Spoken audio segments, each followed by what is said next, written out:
Bismillahirrahmanirrahim. The object-oriented programming using C++ class Azam Yasser Ali और नन बवायु lecture number 34 constructors with parameters. ترشيح class کې مونږه constructor and multiple inheritance ویلې خو constructors without parameters هم ویلې وو. هغه constructor چې باغې کې parameters نه وي. نن به هم دغه ټاپک دی constructor and multiple inheritance کې خو نن به پکې parameters وي یعنی constructors with parameter نن به پکې دا وي. The constructor with parameter can be called from derived class دا خبره مخکې مونږ کړې وه چې مونږ derived class نه څه کولی شو کال کولی شو. By writing a colon after derived class constructor and the name of constructor د derived class نه بعد مونږ څه ولیکو مونږ دلته کې واخلو colon او د هغې نه بعد بیا چې زموږ څه کوم parents class وي د هغې constructor names ولیکو. The required values for the parameter are also provided and called to the parent class constructor. تاسو example ته وګورئ تاسو په دې باندې ښه پوه شئ. ما پروګرام لیکل دی تاسو ته دې ځای کې په دې نوټس کې هم په دې PDF کې هم او تاسو ته ما لیکل دی دا په VS Code کې هم دې ځای کې به ښه وي چې تاسو په اسان سره پوه شئ. که تاسو وګورئ دلته کې ما اغستی دی یو کلاس A نیم مې ورکړل دی کلاس A او پرایویټ مې دلته اغستی دی access specifier او دې کې ما اغستی دلته کې integer A یعنې دلته ما ډیټا ممبر اغستی دی integer A. بیا مې دلته کې اغستی دی public په دې ځای کې به زموږ سره اوس دوه کاره کېږي. یو به زموږ سره موږ دوه کنسټرکټر اخلو. یو کنسټرکټ به زموږ سره نان پیرامیټرایز وي یو به پیرامیټرایز وي. یو به چې کوم دی پیرامیټر پکې وي بلکې پیرامیټر نه وي. دا یو به اتوماتیکلی کال کېږي دا بل چې کله موږ ویلیو ورکوو هغه ټایم به کال کېږي. که تاسو وګورئ دې ځای کې دلته موږ اغستی دی A خو دې کې پیرامیټرز نشته. دا هم کنسټرکټر دی خو دې کې څه شی دی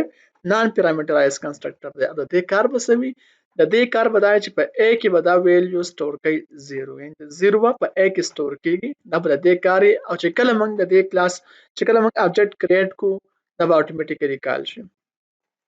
اوس بل یو کنسټرکټر موږ دې ځای کې اغستی دی پیرامیټرایز که تاسو وګورئ A هم دلته کې اغستی دی انټیجر N ډیټا ټایپ موږ ورکړل دی انټیجر N دلته موږ یو پیرامیټر اغستی دی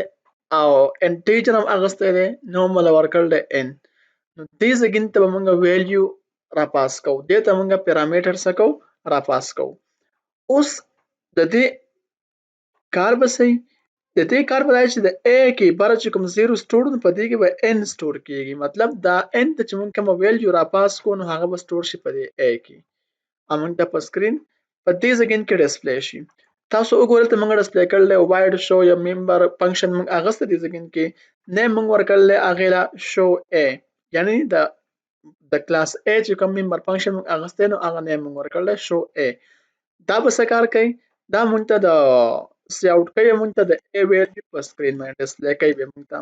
یعنې دلته موږ اغستی دی سټرینګ که تاسو وګورئ A equal to ډبل کوټس کې موږ لیکل دی همدغه په شان به ډسپلی شي او د A چې کومه ویلیو وي د A چې هغه ویلیو N ته کومه موږ راپاس کړو او بیا هغه سټور شي په A کې نو موږ ته به هغه دلته په سکرین ډسپلی شي. دې ځای کې زموږ کلاس کلوز شو. همدغه شانتې کار موږ په کلاس B کې هم کړلی دلته موږ اغستی دی کلاس B پرایویټ ایکسس سپیسیفایر موږ اغستی دلته کې موږ اغستی دی یو ډیټا ممبر انټیجر B پبلیکلی موږ اغستی دی ځکه کې B یو کنسټرکټر دی اتوماتیکلی به کال کېږي او د دې کار به دا وي چې په B کې به ویلیو دی سټور کوي 0 یعنې د B چې کومه ویلیو وي هغه به 0 وي. بل یو کنسټرکټر موږ اغستی دی پیرامیټرایز هغه به داسې کار کوي چې انټیجر N ډیټا ټایپ هم ولا انټیجر واغستو او N موږ د پیرامیټر کوم نیم چې ویریبل هغه هم واغستو. دی به څه کار کوي دی به راخلي داسې کار به کوي چې کومه ویلیو موږ دې ته راپاس کړو د N ته نو N به سټور کړي په B کې په B کې به سټور شي او بیا بیرته په سکرین واپس موږ ته ډسپلی هم شي واید شو B موږ یو ممبر فنکشن اغستی دی او د دې کار به دا وي چې دا موږ ته په سکرین ډسپلی کوي کانسټنټ هم اغستی دی او B یعنې د B چې کومه ویلیو وي هم موږ ته په سکرین ډسپلی کوي. دا خو عامې خبرې یې مخکې هم مونږ کړلې اوس زمونږ چې کوم مین مقصد دی کوم ټاپک دی نو هغه دې ځای کې نه سټارټ کېږي. ګورئ دې ځای کې مونږ ملټیپل انهریټنس کړل دی څنګه ملټیپل انهریټنس دې ځای کې مونږ کلاس C ډرایوډ کړل د چا نه پبلیکلی مونږ د کلاس A نه ډرایوډ کړل او پبلیک مونږ د کلاس B نه ډرایوډ کړل. دلته کې مونږه د کلاس A او د کلاس B سپریشن په کامې سره کړل. ټیک شو، تاسو ته به دا ښکاري. نو دلته کې زموږ سره یو چایلډ کلاس دی او 2 پیرنټس کلاس دی. نو دلته ملټیپل انهریټنس شوی دی. په دې کې مونږه پرایویټ اکسس سپیسیفایر اغسته او یو انټیجر یعنی یو ډیټا ممبر پکې مونږ اغسته دی صحیح انټیجر C. پبلک مونږ دې کې اغسته دی. اوس که تاسو دې ځګین کې وګورئ بر ډیفینیشن کې مونږ دا خبره وکړه چې مونږ سیمی کولون اخلو او بیا به د پیرنٹ کلاس چې کوم زموږ سره کنسټرکټر نمونه هغه به اخلو. تاسو وګورئ په دې ځګین کې دلته کې ما واغستو یو کنسټرکټر چې دا صحیح ده نان پیرامټرایز دی، خو د دې سما د بی کلاس چې کوم کنسټرکټر د هغه نیم ولیکو او د ا کلاس چې کوم کنسټرکټر د هغه نیم می ولیکو او دلته مې سوال لګاو کولون مې ولګول. په دې ځګین کې دا به څه کار کوي؟ دا سی کنسټرکټر کار پیدا کوي چې په 0 سی کې به ویلیو سٹور کوي 0 یعنی په سی کې به څه انیشل چې کوم ویلیو هغه په دې کې 0 وي. اوس دا خو هغه نان پیرامټرایز کنسټرکټر موږ واغستو، دلته کې اوس پیرامټرایز کنسټرکټر اغسته شوی دی. خو تاسو وګورئ په لاین نمبر 47 پر 7 باندې ځان مکمل پوهه کړئ. ګورئ دلته کې سی کلاس موږ یو کنسټرکټر کریټ کړی دی او پیرامټرایز دی، یم اغسته دی انټیجر x، دلته هم اغسته دی انټیجر y، دلته کې هم اغسته دی انټیجر z، یعنی دلته کې زموږ سره 3 پیرامیټرز دي. نمبر فرست x دی، سیکنډ y دی، تھرد نمبر z دی. 3 پیرامیټرز دي. خو موږ مخکې په ډیفینیشن کې وی چې موږ کله په ملټیپل انهریټنس کې کنسټرکټر پیرامټرایز یا عام کنسټرکټر اخلي نو موږ به یوز کوو کولون به یوز کوو او دا غي سبب بیا لون لیکو سبو څه لیکو لکه که تاسو وګورئ ته موږ هغه ست انټیجر x نو دا x د چا لپاره دی؟ پر x کې به ویلیو سٹور کیږي نو x بلته کې ویلیو پاس کوي خبره کم ځکه تا د a کلاس تا او دا شانت کې y به پاس کوي b تا او z به پس کې سٹور کوي. دلته موږ دا نه منشن کړی ورته هم دی یعنی په دې ځګین کې که تاسو وګورئ زموږ سره a کلاس ته او x دلته موږ پیرامیټر اغسته دی. که تاسو ته وګورئ د x کې چې کوم ویلیو موږ د لاندې نه را پاس کوو په د x کې سٹور کیږي نه په چاته زی اب زی په کلاس a په کنسټرکټر چې کوم پیرامیټر په هغه کې سٹور کیږي یعنی دلته برازي او په دې ځګین کې بس کیږي په دې n کې ودا سٹور کیږي او n چې موږ بیا الریډي اساین کړو سوري دې ځګین کې کلاس a خبره کوو دلته وراشي د n ته وراشي او n چې موږ الریډي اساین کړو د a ته په a کې زموږ سره ویلیو چې صحیح اپ سکرین واپس بیا ډسپلی هم شي. دې ځګین کې موږ داسې کار وکړو. هم دا شانت کار په b کې هم وشو یعنی مطلب دا چې دا y چې کوم پیرامیټر دی موږ پاس کړل چرته کې b ته b کلاس ته موږ پاس کړل. اوس y هم یوز شو x هم یوز شو خو دې ځګین کې z پاتې شو. په z کې موږ څه کار وکړو؟ نو موږ د c ته موږ څه اساین کو دا z مرته اساین کو یعنی z چې کوم ویلیو وي اب سٹور شي په دې c ډیټا ممبر کې. اوس وایډ شوم واغستو نو هغه داسې کار وکړي چې د سی د کوم ویلیو وي د مونږ په سکرین ډسپلی شي. وایډ شو سی ممبر فنکشن هم واغست د کلاس سی د لپاره د به کار څه کوي؟ که تاسو وګورئ ته کې مونږه چې مونږ کله هم ممبر فنکشن آوټساید د کلاس یوز کوو مونږه سکوپ ریزولوشن اخلو مونږ الریډي مخکې ویل دي. دلته کې ما a د کلاس نیم دی بدلته کې مونږ سواغه سکوپ ریزولوشن او شو a چې کوم فنکشن وو ممبر فنکشن او الته کې مونږ کو داسې ولیکو. دا شانت موږ د بی دا هم ولیکو. اوس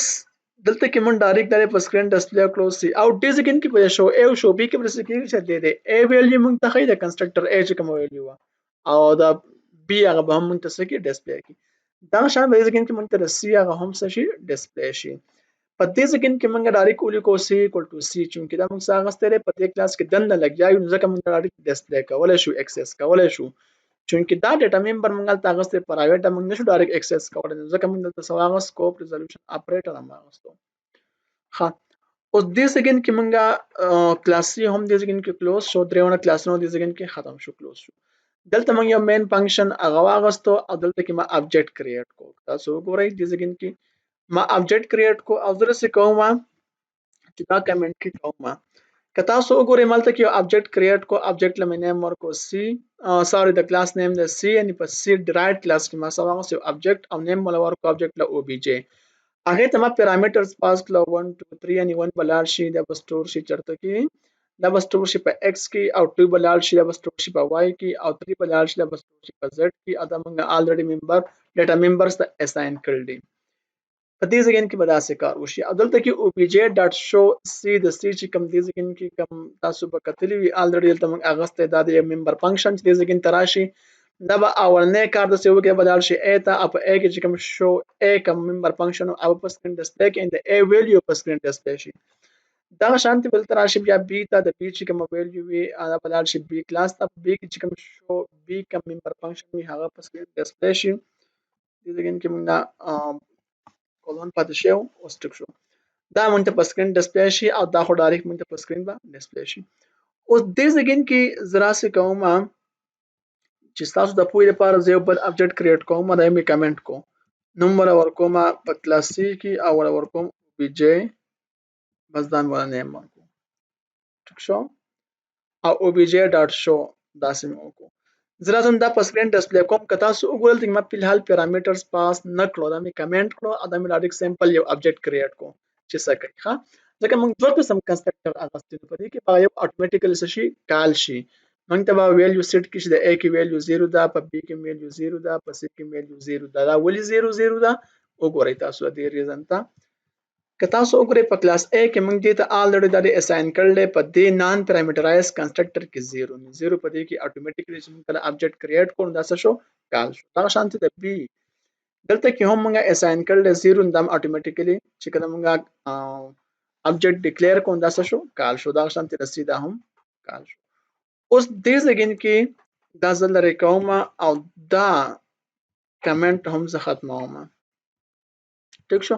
نو اوس تاسو وګورئ موږ پیرامیټر الریډي پاس کړو نو پیرامیټر چې کله پاس شي په A کې 1 سٹور شي په B کې 2 او په C کې 3 تاسو وګورئ د A ویلیو زموږ سره 1 شو د B ویلیو زموږ سره 2 شو او د C ویلیو زموږ سره 3 شو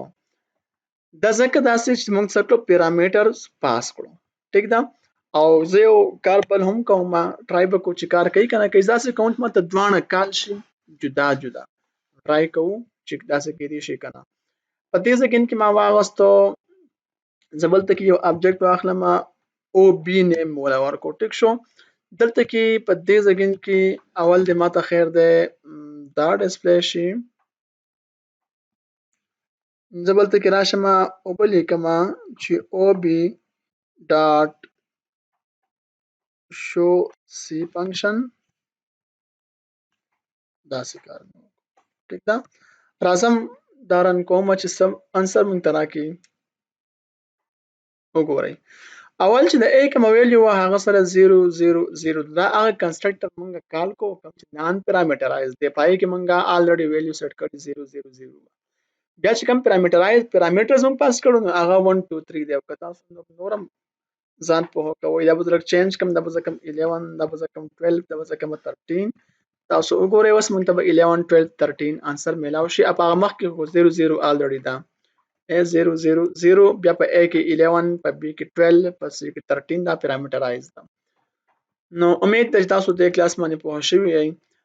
خو پلیز یو ریکوست کوم په اند کې چې تاسو ویډیو باندې کمنټ نه کوئ نو خامخا په ویډیو باندې کمنټ کوئ ښه امپریشن یې زموږ تسلی به هم کیږي چې تاسو پوهیږئ او که تاسو ته څه مسله وي نو بالکل اوپنلی کمنټ سیکشن کې ویلی شئ که ویډیو مې خوښه شوي نو لایک کړئ چینل هم که نه سبسکرایب کړی نو پلیز دا اوس هم سبسکرایب کړئ نن پورې هم دومره کافي دی د الله په امان